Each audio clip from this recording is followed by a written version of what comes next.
Welcome to the Jaco Report. I'm Charles Jaco. While some parts of the city of St. Louis are thriving, other parts are dying, and we mean that literally. 11 black children have been shot dead since mid-June on the north side. No one has been charged in any of those murders, while St. Louis's African-American population on the north side deals with random violence, dead kids, collapsing infrastructure, third world infant mortality rates, and neighborhoods that look like they've been used for artillery practice. The white south side and the booming central corridor are different stories. At the same time, thousands of black St. Louisans have fled the city because of crime, schools, and lack of city services. Thousands of young white people with college degrees are moving in, mostly to parts of the south side where buildings that previously housed 4 families are being converted into single-family homes, and both property values and average income are climbing, at least for now. And the central corridor, running roughly from the Arch to Washington University, is booming, with Washington, St. Louis, and Harris Stowe universities, the Cortex Research District, the Central West End, Midtown Grand Center, and of course that marvelous proposed new soccer stadium. St. Louis has become, in effect, 3 cities. The white south side is mostly stable and slowly improving. The central corridor is thriving, and most of the black north side has been left to rot. Joining us today to talk about the changing face of St. Louis are 2 guests. Michael Allen is senior lecturer in architecture and urban design, as well as a lecturer in American cultural studies at WashU. His latest article for City Lab, entitled Downtown St. Louis is Rising, Black St. Louis is Being Raised, largely inspired today's program. George Sells is a journalist, managing editor of the Northsider and Southsider newspapers, and creator of the 4-part video series Benign Neglect, which looks at efforts over the decades to demolish North St. Louis. You can find it at metrostl.com, and welcome to both of you. Michael, let me start with you. What we've been seeing recently, and I'm thinking of a couple of billionaires, Jack Dorsey and Michael Pulte, deciding that we're going to privatize tearing down buildings on the north side, really struck me because on one hand, those buildings need demolishing. They're a danger to the kids in the neighborhood. They're a danger to the neighborhood. But on the other hand, it seems to them that the best use of land in black parts of North St. Louis is just to create a vacant lot rather than anything else. If you compare that with what's going on in other parts of the city, it almost seems like the city of St. Louis is ready to pull the plug on half of the geographic area of the city, the north side. I mean, what's your read? You've studied this for years. Right.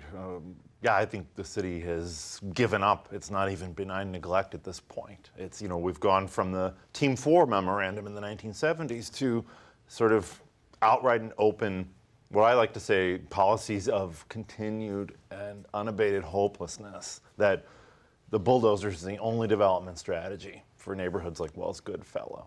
And that's what we see with the Pulte and Dorsey St. Louis Blight Authority. $500,000 definitely should be spent on demolishing buildings in North St. Louis, but there are a lot of other ways we could leverage a $500,000 gift from 2 successful business people. Now, this didn't happen by accident. You had mentioned the so-called Team 4 plan. For those who aren't familiar with it, explain that. What was it?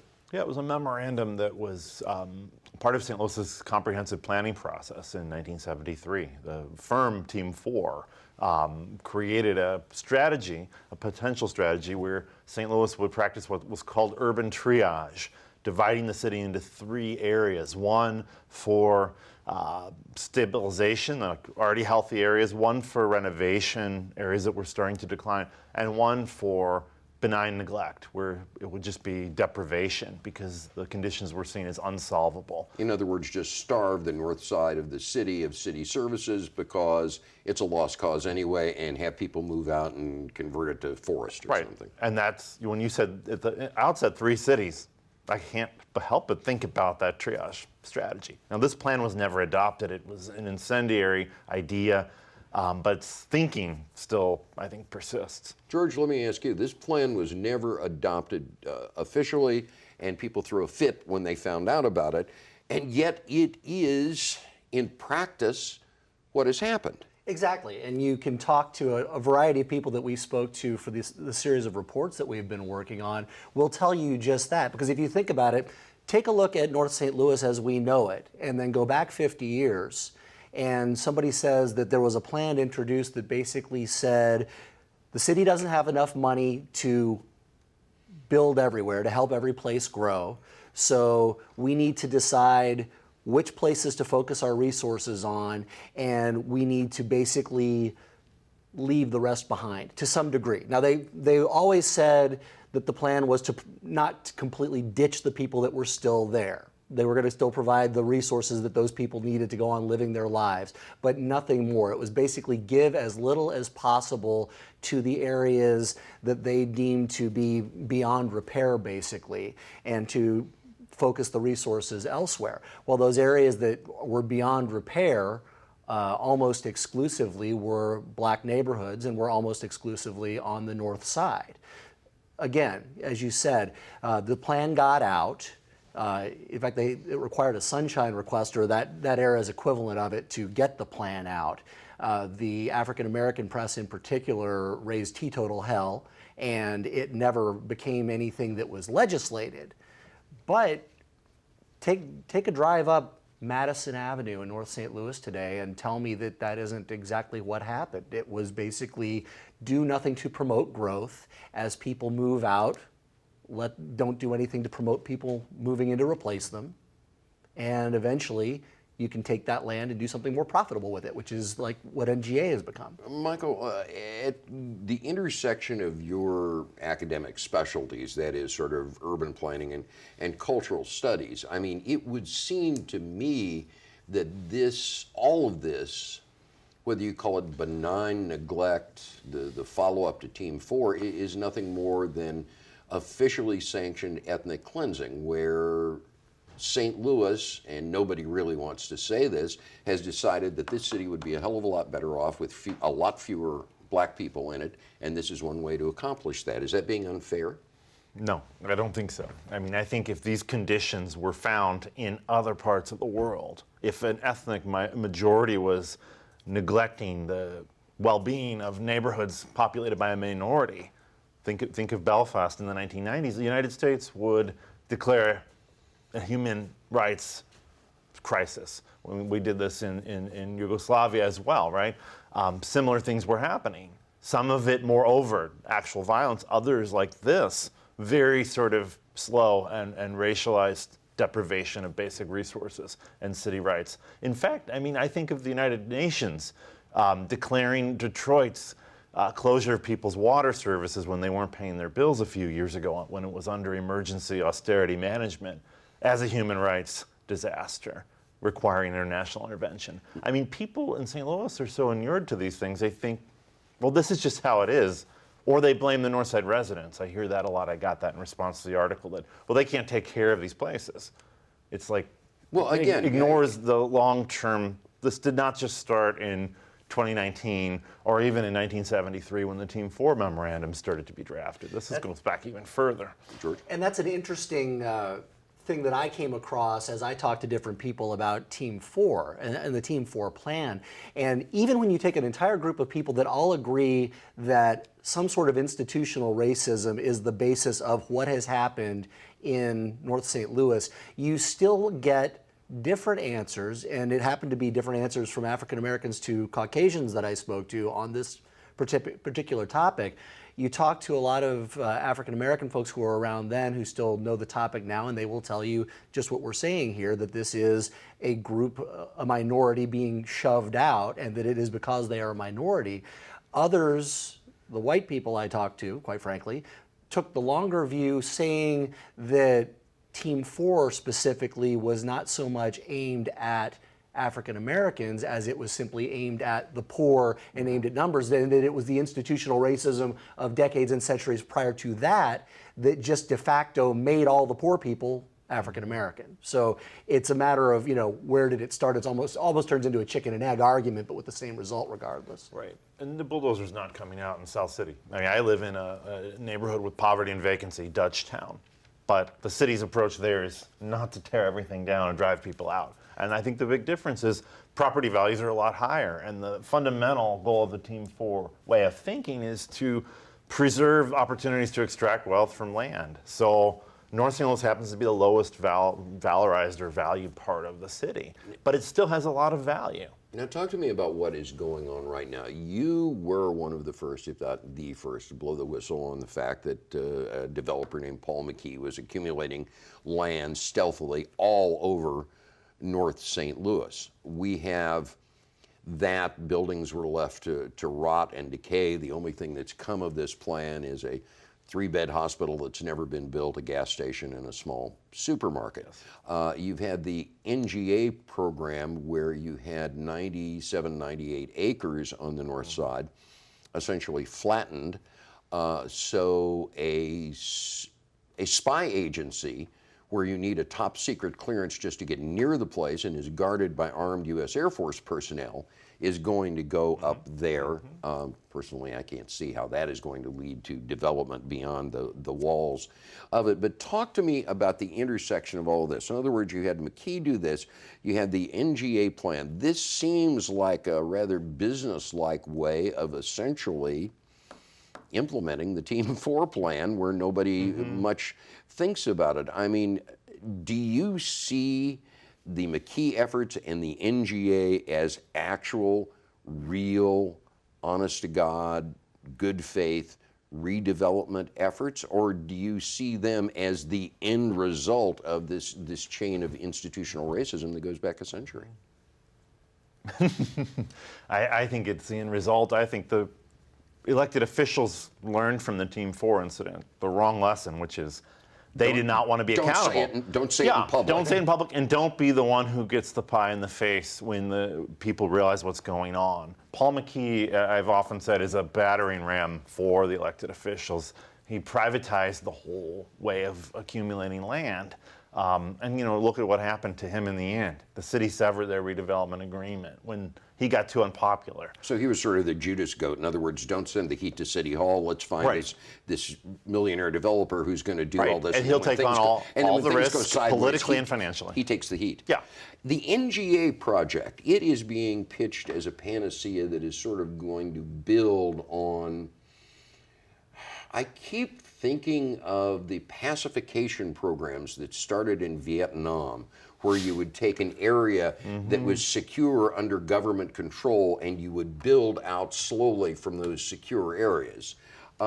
Is this the same thing? Is there anything real here, or do you think this was the NGA project specifically, or is it just a land grab? It, I think, is a very cynical land grab. I mean, a perimeter, a highly secured perimeter like you mentioned, imagine how exciting it would be to live or work across the street or have a coffee shop from that. It's not going to be a pleasant urban experience. This is like, really the city has given up on North St. Louis. NGA is just a declaration that, not only is this site going to be taken out of the city and taken out of settlement, but it's going to be federal land. It has no government of the city over this piece of land.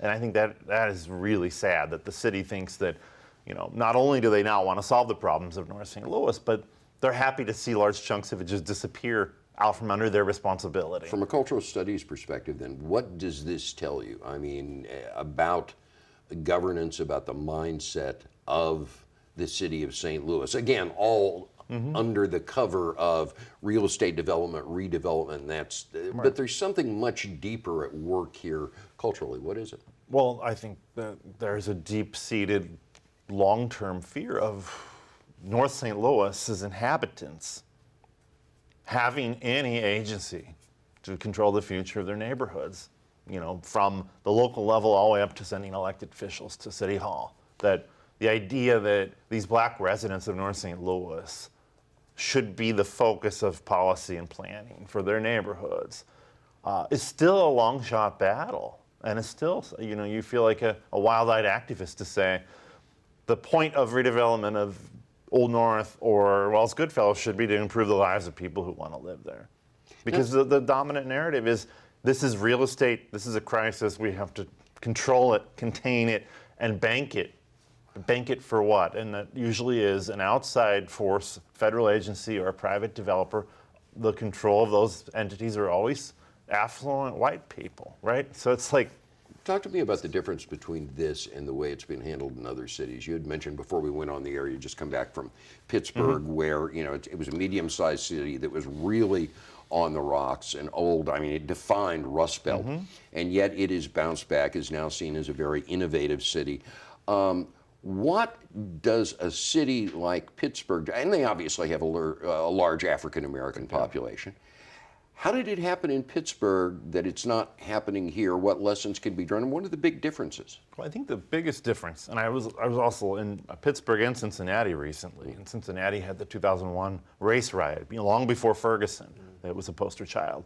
But relations have healed quite significantly in both cities. One dynamic I think that distinguishes St. Louis is the extent to which we've spatialized racial divisions. So projects like NGA, projects like the Mill Creek Valley Clearance, Pruitt-Igoe, it's not just cultural and political tension, but we've created these giant gulfs, chasms, these sort of spatial instruments to separate people out that are really hard to fix. By spatial instruments is essentially like the townships in apartheid. We're going to make sure all Right. the black people live in this defined geographic and zone. And where they live is buffered from the Central Corridor. But it's actually physically hard to get from the Central Corridor to North City, and there's no visibility of the North Side population from, whatever fancy rooftop restaurant opens next downtown. George, and That's not the case in Pittsburgh and Cincinnati.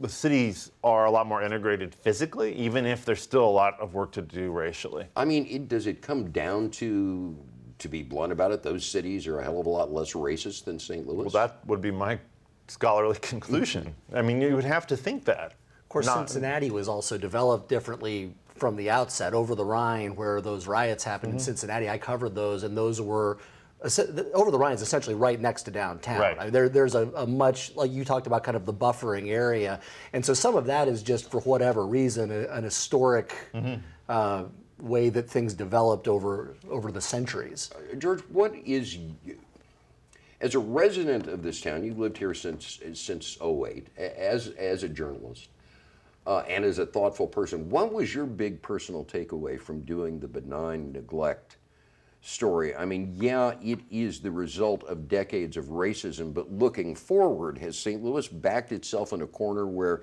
this is the only option? Things are so far gone that the North Side is essentially going to be depopulated and demolished except for a select few neighborhoods? It's hard to say. I mean, I sense frustration there, certainly. I don't think that Among the residents? Among the residents, even among everybody. I mean, I don't think anybody wants to see this section of our city turned into a wasteland. I don't think anybody in today's time, well, anybody, there's probably somebody out there, but most reasonable people want to see the entire city flourish.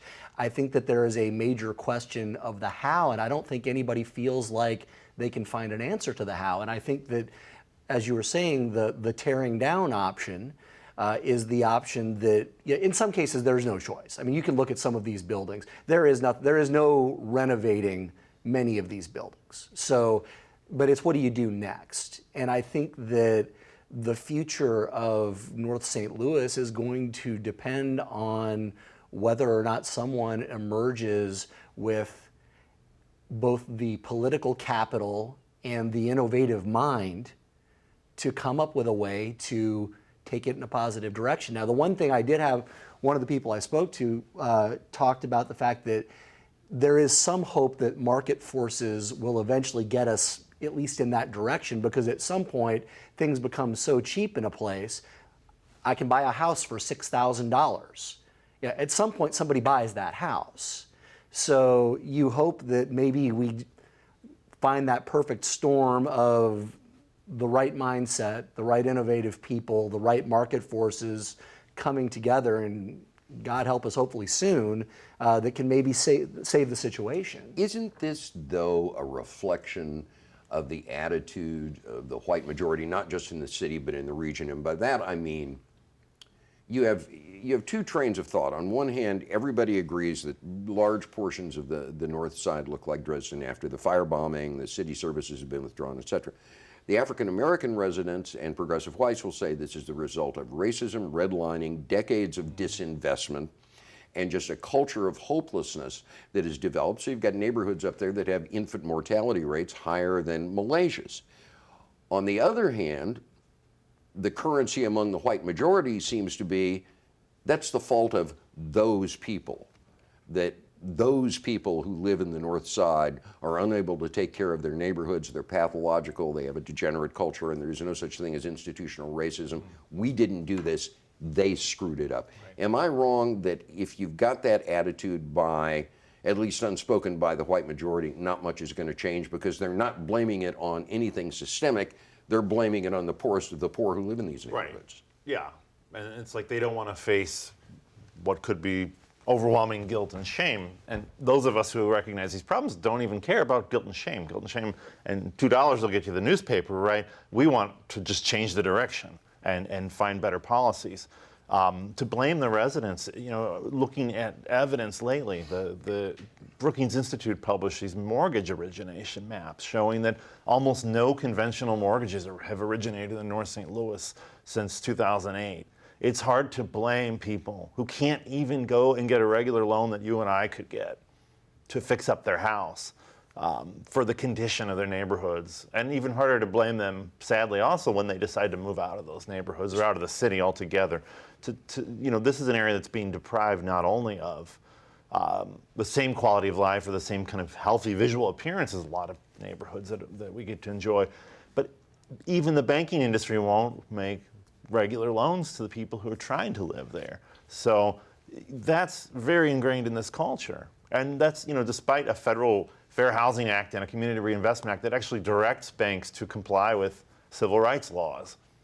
So even with those laws, the culture is still so strong that bankers are thinking of reasons to deny people mortgages.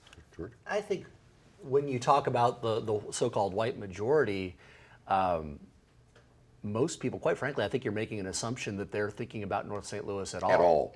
I think that when you talk to, you know, you made a reference to infant mortality rate in Malaysia. There are a lot of people in this town that probably think of Malaysia as often as they think of North St. Louis. Wells Goodfellow or Jeff Vanderloo or many of the poorer neighborhoods So to in a the lot city. of people, I think it's not literally, part of their life. It's just like, So to a lot of people, a lot of white people, literally the North City limits are Delmar Boulevard. to a The rest degree. of the city really does not exist. To a degree. I mean, I think everybody is guilty to some degree or another of living in their own little space, wherever that may be, whether it's in the suburbs, a different part of the city. Even Southside. Yeah. You know, people ask me where I live, and I tell them Dutchtown, and they have no idea they live in O'Fallon, Illinois, or Cottleville. And they say, oh, I go to the city for Cardinals games. I don't even know the rest of it. There's no reason. And the city only holds, what, 11% of the region's population now. So despite, you know, all this granular detail about the city itself, the city itself is sort of the odd man out of the whole regional structure. Okay, final question. Where do we go from here? Never mind, you know, if we can, the politics of racism, you know, guilt, not guilt. In terms of specific policies, what could be implemented to reverse this, to do what we should be doing but are not doing right now, Michael? Well, I think a big recent positive move was the city's creation of the Greenlining Fund to try to redirect private capital into the hands of people who want to live in North St. Louis. That program needs to grow. Jack Dorsey, Bill Pulte, if you're out there and want to put $500,000 into that fund, you know, Is that the fund where if you can't get a mortgage, this will guarantee you Yes. the difference between the mortgage you can get and the Yes. value of your property? Right. So you can get it's two reparation. mortgages. Yeah. And you know, I always say to elected officials, I'm not expecting you to start up here. The Greenlining Fund is down here. It's small. I mean, you mentioned how many people have left the city, according to the latest census numbers. It's like, you know, 1,700 African Americans. Well, it wouldn't take a lot of resources to keep 800 of them in the city, right? We've got to figure things out on that scale instead of looking for the NGA and the squares and the cortexes. So I would say expand the access to credit for home ownership and also home repair. Prevent vacancy, prevent people leaving the city. George? This man is far more qualified than I am to offer solutions, but for my money, you've got to double down on the school system. I think that the root of it going forward is if you can find a way to get the St. Louis public schools to a level where people are comfortable sending their kids there, or white people are comfortable sending their kids there, where middle class people are comfortable sending their kids there, then that's your basis. Because right now, you've got all these people, you talked about the increase of college-educated young white professionals, today's yuppies basically, the millennials moving in. Yeah, they're doing that, and they're all single. And as things stand right now, as soon as they have kids, they're going to move someplace where they can send their kids to public school and not have to pay for private school, because they're not going to put them in the St. Louis school system. You fix the schools, you've got at least a place to get some traction, I think. George Selt and Michael Allen, thank you very much for being with us. Our thanks to our guests, and our thanks to you for joining us. We hope to see you back here next week for another edition of the Jaco Report. See you then.